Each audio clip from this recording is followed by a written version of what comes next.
नगर्ने है। यो विषयमा अगाडि नै कुरा भइसकेको थियो, तपाईहरु कुराकानी गरेर नसुन्नु भएको होला। हामीले चाहिँ नियम त केही लगाएकै छैनौं। केही लगायो? केही लगाएन। हामी त एउटा कुरा समात्न भनिराखेका छौं। तपाई जे गरिराख्नु भएको छ त्यसमा एउटा कुरा एड अन गर्दिनु। मैले केही छोड्न भनेकै छैन। हैन? एउटा तपाई जे गर्नु भइराछ, जुन सिचुएसनमा, जुन अवस्थामा, त्यसमा एउटा एड अन गर्नु। के एड अन गर्नु? आफ्नो एउटा रिलेशनशिप चाहिँ बढाउनु के? एउटा थप दिनु। त्यो शिवलाई गुरु पनि बनाउनुस्। अनि त्यसपछि यो क्वेशन आफ्नो गुरुसँग सोध्नुस्। हो? मसँग सोधिराख्नु भएको छ नि त। त्यसपछि यो क्वेशन अब आजदेखि आफ्नो गुरुसँग सोध्नुस्, जुन तपाईको भित्र बस्नु भएको छ शिवजी है, कि म पूजा पाठ गर्नु कि नगर्नु, के गर्नु। गुरु बनाएर पहिला उठ्नुस्, गुरुलाई सम्झिनुस्, उहाँले सिकाइदिनुहुन्छ कि कतिको पूजा पाठ गर्ने, कसरी गर्ने, नगर्ने। उहाँले त सिकाइ, किन गुरु बनाउनु भयो? त्यही त सिकाउनुहुन्छ। त्यति नसिकाएपछि किन गुरु बनाउने त उहाँलाई? पूजा कसरी गर्ने, नगर्ने यो तरिका सिकाउने भनेकै गुरु हो। त्यही भएर कुनै पनि पूजा गुरुको बिना अधुरो हुन्छ। पूजा गर्ने तरिका गुरुले नै सिकाउनुहुन्छ। गुरु समक्ष जानु नै पर्छ। त्यही भएर गुरु बनाउनुस्, त्यसपछि जति पूजा गर्नु छ गर्नुस् न। कसले रोक्या छ? के माछा मासु नखाने अनि हप्ते पछि दुईटा व्रत गरेर गुरु पाइन्छ। धेरै व्रत गर्ने मान्छे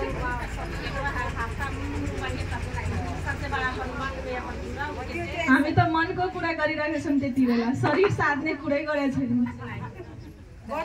व्रत बसेर त शरीर साधिन्छ नि। अब व्रत बस्नुहुन्छ, बिहानदेखि के याद आउँछ त? भगवान कतिचोटि याद आउँछ? जसको व्रत बस्नुहुन्छ त्यो तपाईको यादमा चाहिँ कति घण्टा आउँछ? आउँदै आउँदैन।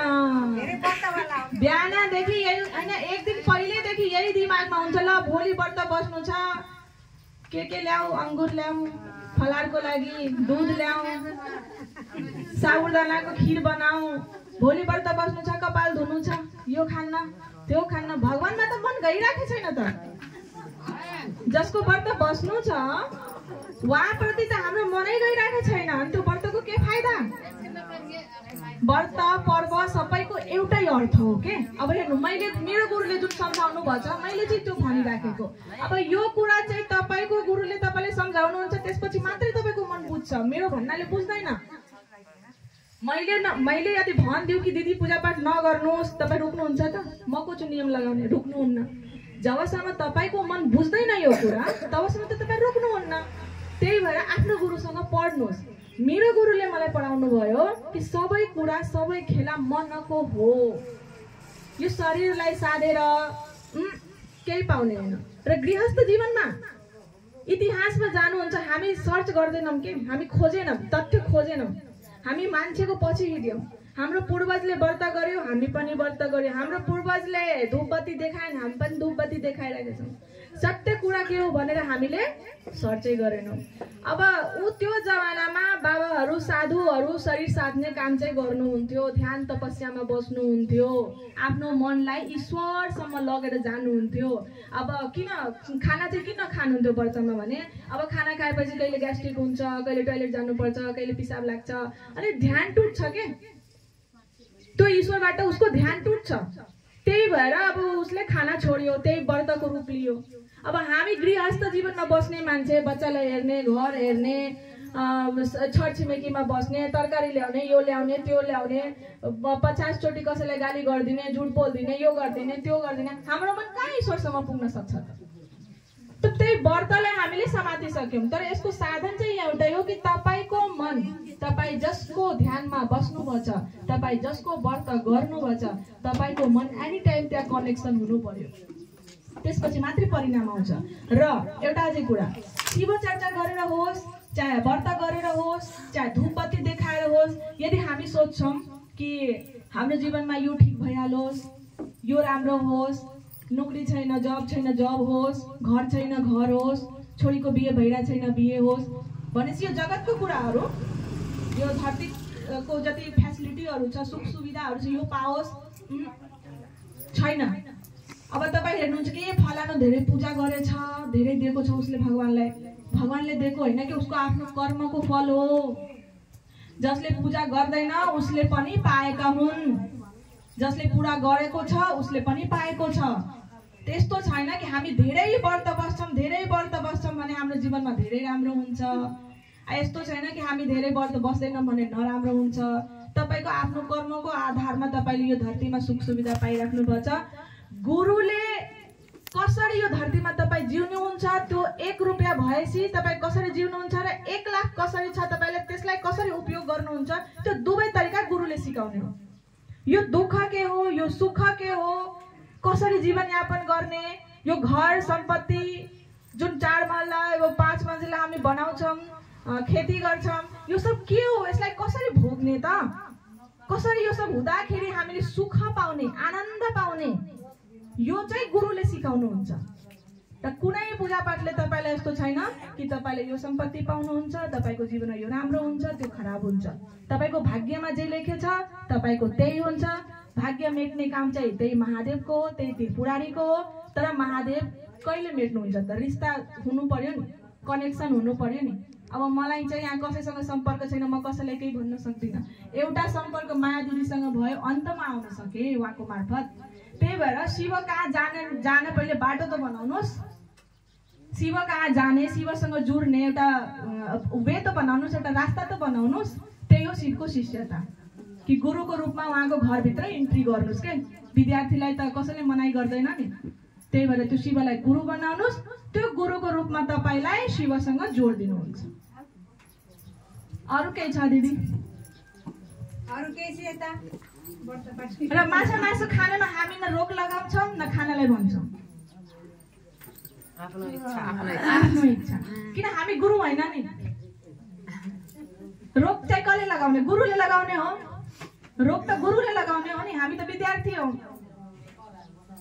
र जसले माछा मासु, यस्तो कतिजना मान्छेहरू छन् जसले माछा मासु खाएर नै जीवनयापन हुन्छ, हुँदैन त? गएर हेर्नु त विश्वमा कति यस्ता देश छन् त्यहाँ सागसब्जी पाउँदैन। अब मछली मार्ने मान्छे के उसको जीवनमा गुरु हुँदैन त? उसको जीवन पूर्ण हुँदैन त? त्यही भएर हाम्रो खानापिनामा कुनै रोकटोक छैन, तपाईको आफ्नो इच्छा हो। जुन दिन गुरुले भनिदिनुहुन्छ नखानु होला, अहिलेसम्म त त्यस्तो केही भन्नुभएको छैन। अहिलेसम्म भन्नुभएको छ कि आइज म पढाइदिन्छु, आफ्नो मन लिएर आऊ, म सम्झाइदिन्छु। त हिँडौ न, यति सरल तरिका छ। पहिले मन दिउँ न, त्यसपछि सोचौँला खाने कि नखाने, नुहाउने कि ननुहाउने, के गर्ने नगर्ने। पहिले मन त दिनुहोस्, सोच त दिनुहोस्। यति सानो काम त गर्नुहोस् पहिले, त्यसपछि ठुलो काम हेरौँला। एउटा कुरा मैले मतलब उहाँको तर्फबाट मैले भन्छु, जस्तो हाम्रो यहाँ समाजमा के छ भने अब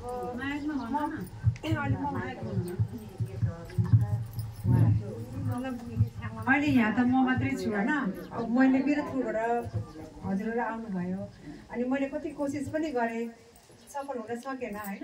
त्यसै मैले हजुरहरूलाई मैले रिक्वेस्ट गरेँ, हजुरहरू आउनु गुरुको थ्रुबाट माध्यम हामी भयौँ होइन। अनि हाम्रो यहाँ चाहिँ के छ भने जस्तो मैले रुद्राक्ष लान्छु, मैले देब्रे हातमा लगाउँछु, यहाँ त एकदमै मान्छ नि त लेडिज। मतलब यो क्वेसन सबैको दिमागमा छ कि, तर भन्दैन, कोही बोल्दैनन्। अनि उहाँ हाम्रो गुरुबाले मुख नचलाउनु भन्दै सुनाउनु पर्छ भन्नु थियो, त्यो कोही बोल्दैन कि यिनीहरू। अनि अब देब्रे हातमा हामी यो लगाउँछ रुद्राक्ष, फेरि माछा मासु खान्छ। अब हामी लेडिज हो, हामी महिनावारी हुन्छ, यो के हो, कस्तो भगवान हो यो, त्यो सबको दिमागमा यो छ कि कसरी यो छ कि यहाँ चाहिँ।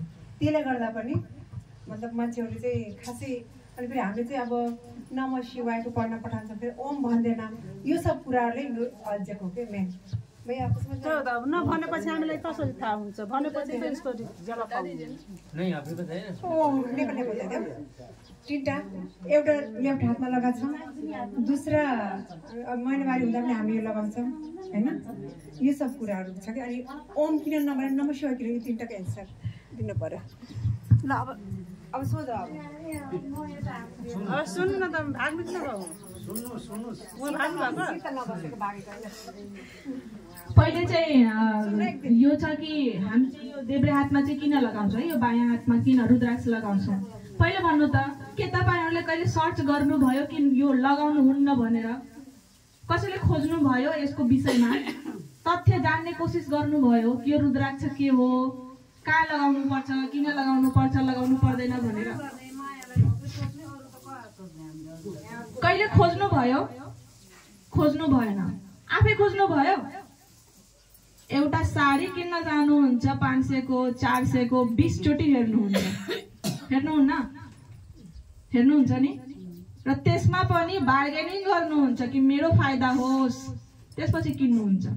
तर जीवनको सवाल छ यहाँनिर, यत्रो ठुलो ठुलो कुरामा हामी मान्छेलाई फलो गर्छौँ। अब कसैले भनिदियो कि रुद्राक्ष लगाएर यो गर्नुहुन्न त्यो गर्नुहुन्न, हामी त्यही पछि पछि हिँडिराखेका हुन्छौँ, सत्य खोज्ने कोसिसै गर्दैन। र अहिले कहाँबाट सुन्छौँ कि यो गर्नु हुँदैन त्यो गर्नु हुँदैन, ह्यान त्यहाँ यो कसले बताउँछ त? कुनै न कुनै बाबाहरूले बताइराखेको हुन्छ सोसियल मिडियामा, होइन, फोनमा, टिभीमा, प्रवचनमा त्यही सुन्यो होला नि।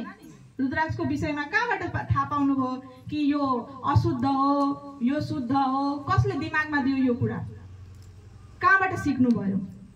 आफूले त सिक्नु भएको छैन, आफू त खोज्नै त गइराख्नु भएको छैन। आफू खोज्ने कोसिस गर्नु न।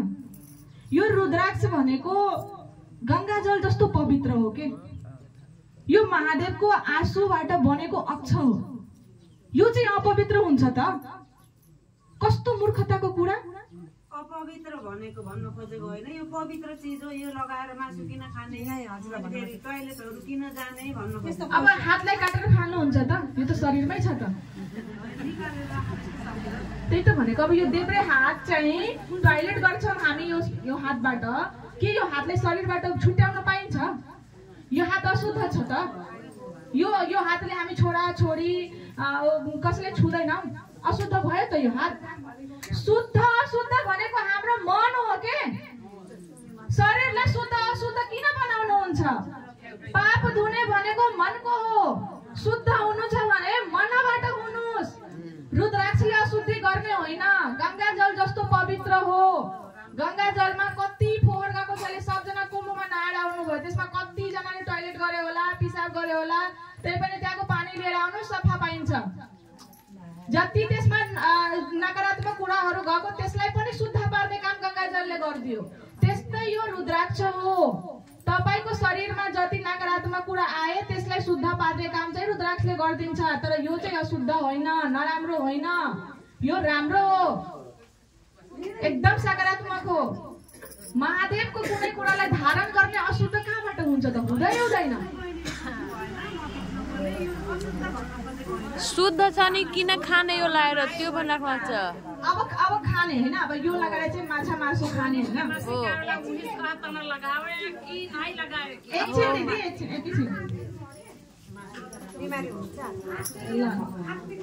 अब यो लगाएर चाहिँ माछा मासु खाने किन खाने भनेर कुरा है। यो चाहिँ पञ्चमुखी रुद्राक्ष हो के? यो चाहिँ हामी जुन हातमा लगाउँछौँ नि त्यो पञ्चमुखी हो। यो चाहिँ पञ्चमुखी रुद्राक्ष धारण गरेको हो हामीले। एकमुखी, दुईमुखी, तीनमुखी चाहिँ धारण गरेको होइन हामीले। र पञ्चमुखी रुद्राक्षमा यस्तो केही नियम छैन कि तपाईँ यो लगाएर यो नगर्नुहोस्, त्यो नगर्नुहोस्, यो नगर्नुहोस् भनेर यस्तो केही नियम छैन। आरामले यो लगाउन सक्नुहुन्छ। तपाईँको इच्छा छैन भने नलगाउनुहोस्। तपाईँलाई कसले करचाप गरेछ? यति बेलादेखि यहाँ शिव चर्चा भयो, हामीले भन्यौँ कि तपाईँ रुद्राक्ष लगाउनुहोस्, लगाएर हिँड्नुहोस् भनेकै छैन। हामीले त एउटै कुरा भन्यौँ कि तपाईँ शिवलाई गुरु मान्नुहोस्। यो रुद्राक्ष के हो, यो शुद्ध के हो, यो अशुद्ध के हो, यो माछा मासु खाने कि नखाने सबै गुरुले सम्झाइदिनुहुन्छ। यति बेलादेखि हामीले भनेकै छैनौँ कि तपाईँ रुद्राक्ष लगाएर हिँड्नुहोस् भनेर। हामी म पनि खान्छु, लगाएको छु, के भयो त? मलाई केही भएको छैन। कति राम्रो छु त तपाईँको अगाडि, बोलिराखेको छु, हिँडिराखेको छु। पाप भनेको मनले गरिन्छ, नकारात्मक भनेको मनले हुन्छ, सकारात्मक भनेको मनले हुन्छ। अब क्लियर भयो कि नै? अनि यो महिनावारी हुनुहुन्छ अनि त्यसमा के को छुवाछुत भन्नुहोस् त? छोरी मान्छे जाँदैन स्कुल त भएपछि? लगावल जाए, एकदम लगावल जाए, एकदम खूब लगावल जाए, कोई दिक्कत नहीं, कोनो दिक्कत नहीं, आराम से लगाए जाए। हम देखो कते लड़की आए सब लगाए, छोड़ने कोई स्कूल है ही, हम हाई ठाम पढ़ा आयल छियै, स्कूल में जाए छियै तो कोई भगबै है? नहीं बैठा देंगे मास्टर, बैठा देंगे ना, पढ़ाई हो रहा है ना, में कोई छुआछूत नहीं है, कोनो छुआछूत नहीं। हृदय से वो शिव के अपनावा के है, जेना हमरा अहाँ के घर में रिश्ता है, नाता है, अपना बच्चा से, अपना पति से, अपना माँ से, बेटा से, कोई छुआछूत है कोई में छ कुनै छुआछूत त्यसमा कुनै करचाप छ? जुनसुकै अवस्थामा पनि हामी आफ्नो मान्छेलाई याद गर्छौं नि, सम्झिन्छौं नि, आफ्नो छोराछोरीलाई चाहे जति सुकै शरीरमा जे पनि लागे होस् त्यतिकै माया गर्छौं कि गर्दैन? त्यस्तै हो के, मनले मन दिनु छ हामीलाई, शरीर दिनै छैन, शरीरको सम्बन्धै छैन यहाँ। त्यही भएर केही छुवाछुत छैन। निभिक्क भएर तपाईहरु रुद्राक्ष लगाउनुहोस्, शिव चर्चा गर्नुहोस्, अगाडि बढ्नुहोस्। त्यसपछि के थियो? ओम नमः शिवाय हैन? ओम नमः शिवाय। ओम चाहिँ किन नलगाको? मन्त्र चाहिँ नमः शिवाय नै हो, ओम हटाइएको होइन। मन्त्र हामी जुन ओम नमः शिवाय भन्छौं नि, शिवजीको गुरु स्वरूपको मन्त्र चाहिँ नमः शिवाय नै हो, ओम चाहिँ यसमा थपिएको हो। त्यही भएर हामीले ओम हटाएको होइन। पुरानो पुरानो गीतहरू सुन्नुहोस्, पुरानो पुरानो किताबहरू पढ्नुहोस्, त्यसमा शिवको मन्त्रै छ नमः शिवाय। नमः भनेपछि प्रणाम, शिवाय भनेपछि शिवलाई प्रणाम। अब ओम शब्द के हो भने ओमको धेरै व्याख्या छ, ओमको धेरै व्याख्या हो के। अब सर्टकटमा सिम्पली बुझ्दाखेरि अब जस्तै हामी नामको अगाडि श्री लगाउँछौं नि, हामी नामको अगाडि श्री लगाउँछौं नि कसैलाई सम्मान दिनको लागि, श्री फलाना, श्रीमान, श्रीमती, इज्जत सम्मान दिनलाई। त्यसरी नै देवी देवतालाई नै ओम लगाएर उच्चारण गरियो। तर मन्त्र चाहिँ मूल मन्त्र चाहिँ नमः शिवाय नै हो। 5 अक्षरको मन्त्र गुरुलाई प्रणाम गरिन्छ सासमा, त्यही भएर यसलाई प्राण मन्त्र पनि भनिन्छ। त्यही भएर हामीले ओम हटाएका छैनौं, ओम यसमा छँदै छैन, ओम जोडिएको, यसमा ओम थपेर ओम नमः शिवाय मान्छेले गरेको।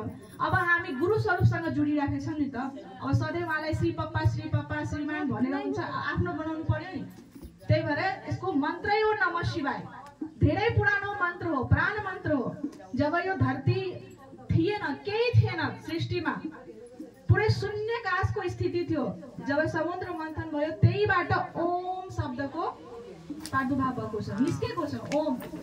धरतीमा जति बेला मूर्त आयो भनेपछि कुनै मान्छे, कुनै वस्तु, कुनै व्यक्ति आउँदाखेरि जुन मन्थन भयो त्यसबाट नमः शिवायको निस्कियो, उच्चारण भयो।